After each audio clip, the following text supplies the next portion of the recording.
told your friend you're not okay, and tell me what's wrong and why you never said you felt that way.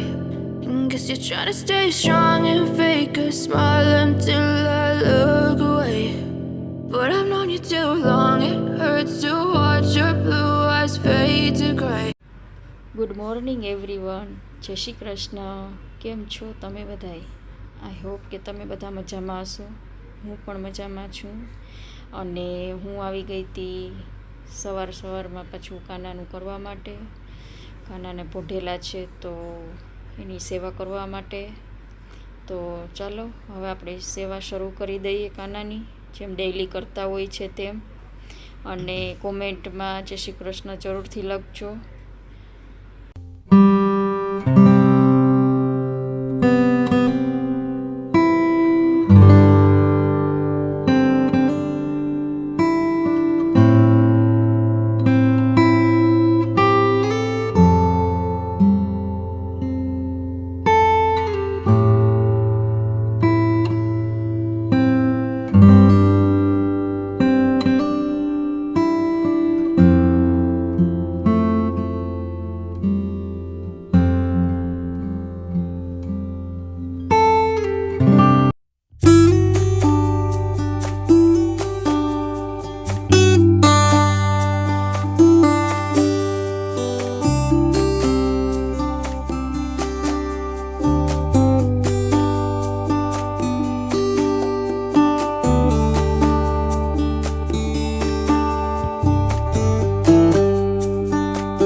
હવે મેં કાનાને સ્નાન કરાવી દીધું છે અને હવે સરસ મજાના એને લૂછી અને સરસ મજાના વાઘા હું એને પહેરાવી દઈશ સરસ મજાના.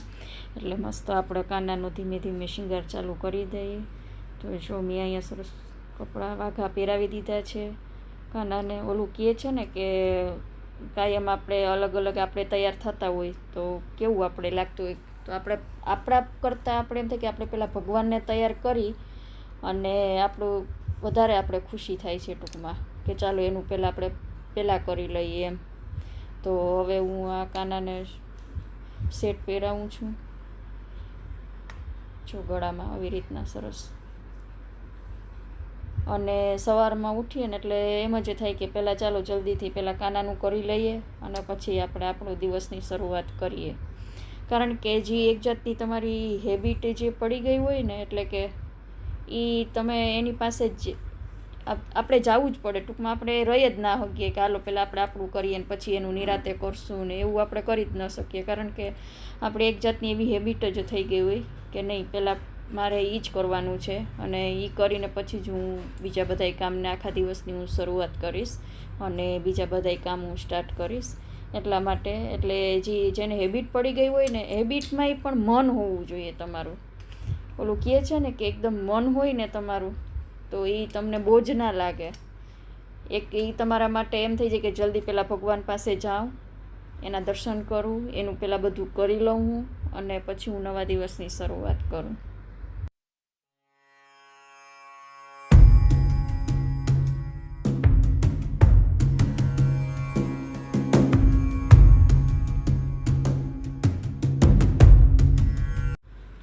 તો હું હવે આવી ગઈ હતી પાછી કિચનમાં અને નાસ્તો બનાવવા માટે.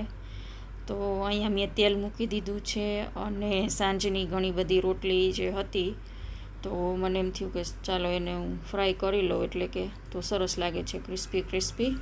તો એ જે સાંજની જે રોટલી હતી એ મેં અત્યારે તળી લીધી છે સરસ મજાની. બરાબર, તો ચાલો બધા નાસ્તો કરવા માટે.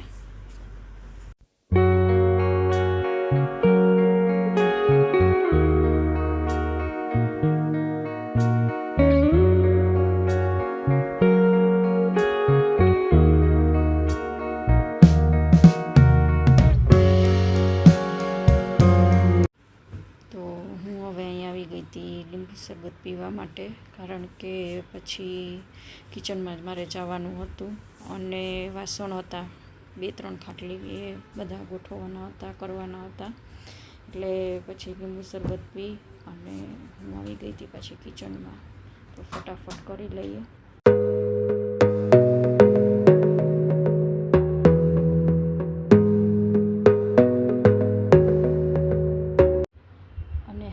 આજે મારે થોડુંક વધારે એક્સ્ટ્રા કામ હતું, કારણ કે બેડશીટને મારે આજે થોડુંક ચેન્જ કરવાનું હતું. તો ચાલો જલ્દી કરી લઈએ.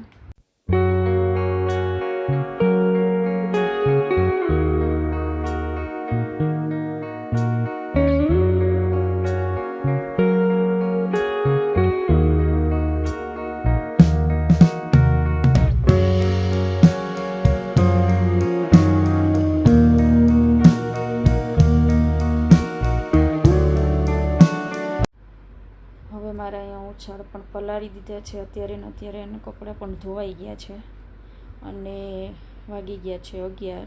તો હવે પાછો કિચનમાં જવાનો સમય થઈ ગયો છે.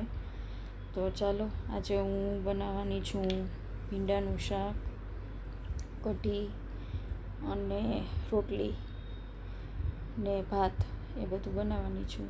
મેં ભીંડો સરસ મજાનો ધોઈ લીધો છે ને હવે બધું કટિંગ કરવા માંડી છું, કારણ કે ધીમે ધીમે કરીએ તો એ થોડીક વારમાં તો થઈ જાય છે. જો કે રસોઈ તો એમ તો થોડોક સમય લાગે છે, પણ ચાલુ કરી દઈએ વહેલું તો જલ્દી પતે છે. તો ચાલો જોઈ લઈએ. I know you told your friend you're not okay, and tell me what's wrong and why you never said you felt. હવે અહીંયા ભાત થાય છે, અહીંયા મેં શાકનો વઘાર કરવા મૂકી દીધો છે ને એક બાજુ કઢી થાય છે. અને આજે મેં આદુ મરચાંની પેસ્ટ આપણે જે હતી તો એ સીધું આપણે કઢીમાં એડ કરી દઈએ, કારણ કે ત્યારે આપણે આદુ કે મરચાં કે આપણે ઓલું ના કરવા બેસવું પડે. અને આ આપણે સ્ટોર કરીને રાખીએ તો કેટલું ઇઝી પડે છે કરવા માટે, કે આપણે ગમે તે એનો વઘાર કરવો હોય તો આ ફટાફટ આપણે ફ્રીજમાંથી લઈ અને આપણે ફટાફટ આપણે કરી શકીએ છીએ. કઢી છે, દાળ છે, ગમે એમાં આપણે ફટાફટ ઉપયોગ કરવો હોય તો આપણે આનો કરી શકીએ છીએ. અને હવે હું અહીંયા વઘાર મેં ચાલુ કરી દીધો છે ભીંડાનું શાક વઘારવાનો.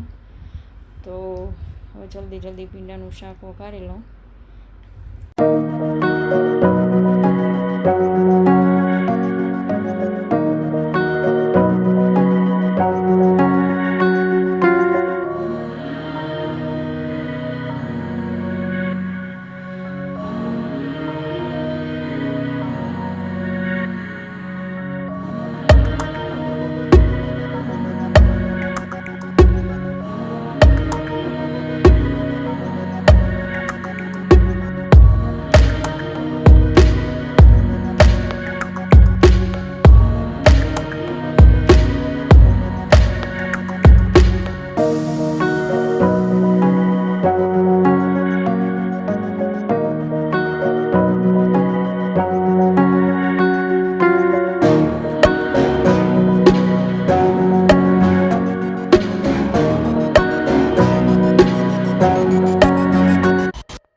બધી રસોઈ રેડી થઈ ગઈ છે. ભાત, ભીંડા બટેટાનું શાક અને કમ્પ્લીટ બધું થઈ ગયું છે. અને મૈતુબેન આવી ગયા છે ભોગ લગાવવા માટે, કારણ કે ક્યારેક મહર્ષિ પણ લગાડતો હોય છે અને ક્યારેક મૈતુબેન પણ લગાડતા હોય છે. તો જોઈ લ્યો તમે.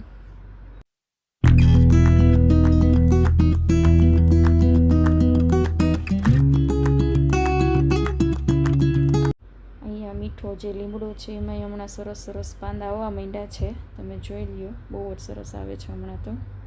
જય શ્રી કૃષ્ણ ફ્રેન્ડ. તો હવે કાનાનો ભોગ પણ લગાવાઈ ગયો છે ને હવે બધાય જમવાની રાતે બેસશું. તો હા, આજે મારે તમને એક વાસ્તુની ટિપ્સ એ આપવી છે કે આપણે જે ઈશાન કોણ જે હોય છે એમાં આપણે જે ચંદન આવે છે, ચંદનનો ધૂપ છે, ચંદનની અગરબત્તી છે અથવા ફ્રેગ્રન્સ છે ચંદનની, એ આપણે ત્યાં ઈશાન કોણમાં કરીએ ને તો એ વધુ ફાયદાકારક થાય છે. તો આ હતી આજની મારી ટિપ્સ. તમને વિડીયો કેવા લાગે છે એ જરૂરથી મને કહેજો. તો ચાલો ફરી મળીશું નવા બ્લોગ સાથે. અને જે કમેન્ટ કરે છે એને પણ થેન્ક યુ, અને નવા સબસ્ક્રાઈબર આપણી યારે જોડાય છે એના માટે પણ થેન્ક યુ, અને શેર કરો છો એના માટે પણ ધન્યવાદ. તો ચાલો હવે ફરી મળીએ નવા બ્લોગ સાથે. ત્યાં સુધી બધાને મારા જય શ્રી કૃષ્ણ અને થેન્ક યુ ફોર વોચિંગ.